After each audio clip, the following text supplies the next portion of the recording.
It's another record-breaking day for new infections nationwide, with the country reporting over 67,000 new cases on Tuesday.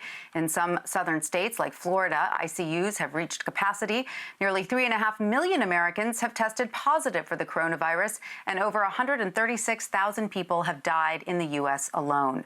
There is a positive development in the search for a coronavirus vaccine. However, Moderna is advancing its potential vaccine after it generated a promising immune response in an early trial.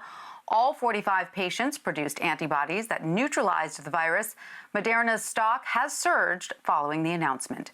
For more, Dr. James Curran joins me now. He is the Dean of Emory University's Rollins School of Public Health.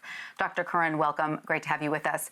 So there's clearly, understandably, a lot of excitement about Moderna's announcement on moving to the next phase for its vaccine. What more can you tell us about it?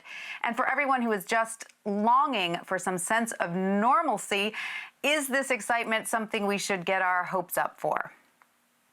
Well, Tanya, this is very good news. It's a very small but professionally done trial, which shows that the vaccine produces the type of antibodies that are thought to be protective. Even more promising is that they're moving fast into a large phase 3 trial, which can look to see whether the vaccine actually protects someone from acquiring the coronavirus. Everyone in the country wants an answer, and they want the magic bullet very quickly. This is a slow process, but it's moving very systematically, and this was very professionally done. So we should view this as an important first step. There are many other vaccines that are also being tested, and there are commitments to buy large amounts of vaccine if one of them proves to be effective. So I take this as a very positive step, but of course, it's not the magic bullet yet. We just have to be patient and keep our eyes open. Well, we are all keeping our fingers crossed on this one. All right, so doctor, we've also learned the Trump administration has ordered hospitals to bypass reporting info on the coronavirus to the CDC and instead send it directly to a database in Washington. Do you have any concerns about the CDC being stripped of the power to control its own data? Well, of course I do, because there's a very big lack of trust from the public in government. The CDC is very well trusted.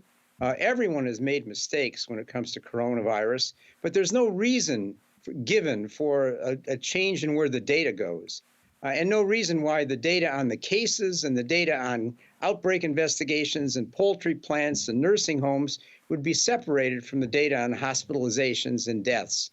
If the government were to say, well, we think that we know that there's underreporting of deaths and underreporting of hospitalizations, somehow we need to improve that system. It still doesn't say why the nidus of that would go someplace where the experts aren't.